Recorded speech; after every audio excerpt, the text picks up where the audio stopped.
जगन्नाथ सरकार जी को जिताने के लिए पूरा शांतिपुर आज सड़कों पर आया है। मैं शांतिपुर की जनता का बहुत बहुत धन्यवाद करता हूं कि पौराणिक भूमि पर मुझे पूरा भरोसा है कि 2 मई को कमल खिलेगा और जगन्नाथ सरकार जी जीत कर आएंगे।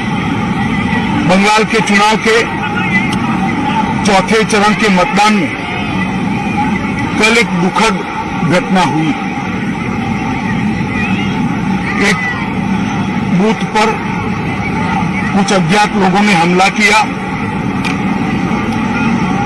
सीआरपीएफ के हथियार लूटने का प्रयास किया और जब सीआरपीएफ ने अपने बचाव में अपने हथियार बचाने के लिए गोली चलानी पड़ी, इसमें 4 लोगों की एक मृत्यु हुई।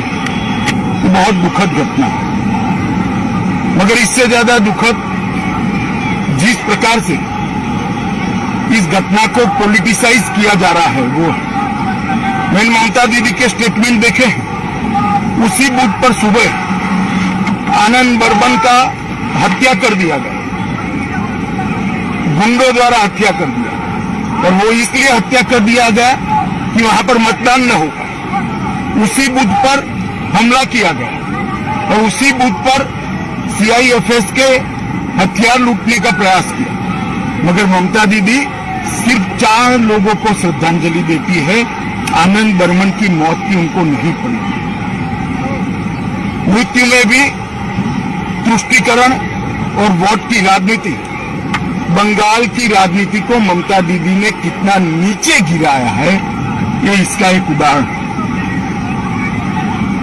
आनंद बर्मन बढ़ गया, उसका भी हमें दुख है, और बाकी जो 4 लोग मर गए इसका भी दुख है। मृत्यु किसी की भी हो, वो राजनीति के परे होनी चाहिए। परंतु आनंद बर्मन पर ना एक भी आंसू बहाया, ना एक भी स्टेटमेंट किया, ना आज तक उसके मृत्यु पर श्रद्धांजलि या दुख व्यक्त किया। क्योंकि आनंद बर्मन एक राजवंशी समाज का नवयुवा है, वो उनकी वोट बैंक के लिए अनुकूल नहीं था। इस प्रकार की राजनीति ये बंगाल का परंपरा नहीं है, बंगाल की संस्कृति नहीं है। और उसी शीतलकुची सीट पर ममता दीदी ने कुछ ही दिन पहले भाषण किया था कि सीआईएफएस सीएपीएफ वाले आए तो उनको घेर लो, उन पर हमला करो। मैं पूछना चाहता हूं ममता दीदी को, एक शार्प सवाल पूछना चाहता हूं कि क्या आपका वो भाषण वो 4 लोगों के मृत्यु के लिए जिम्मेदार नहीं है क्या?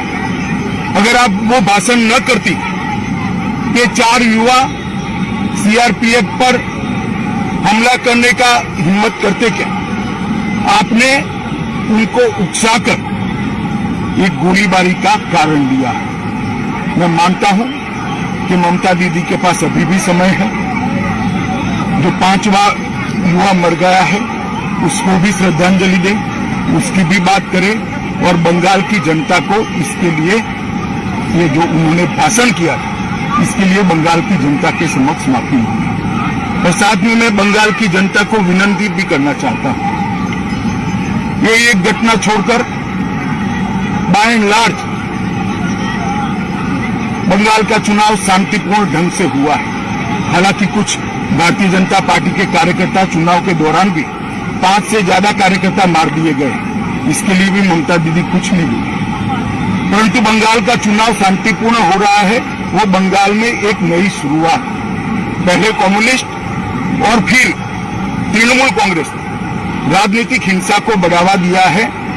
बंगाल इससे बाहर आ रहा है। बंगाल की जनता को मेरा करबद्ध निवेदन है, बाकी के 4 चुनाव में भी शांतिपूर्ण ढंग से लोकतंत्र के उत्सव को मनाएं, चुनाव करें, अपने पसंदीदा प्रत्याशी को जिताएं और बंगाल के अंदर शांतिपूर्ण चुनाव का एक नया इतिहास सर्जने का काम करें। साथ में मैं बंगाल की जनता को ये भी वादा करना चाहता हूं कि 2 मई के बाद जब भारतीय जनता पार्टी की सरकार यहां मोदी जी के नेतृत्व में बनेगी, ये चुनावी हिंसा, राजनीतिक हिंसा हमेशा के लिए बंगाल को छोड़कर चली जाएगी क्योंकि राजनीति हिंसा करने वाले लोगों को आप निश्चित रूप से परास्त करने वाले हैं। मैं फिर से एक बार शांतिपूर्ण चुनाव के लिए सभी को अपील करता हूं, सभी दल के कार्यकर्ताओं को अपील करता हूं कि चुनाव आयोग के बनाए हुए नीति नियमों के अनुसार हम चले, इसका पालन करें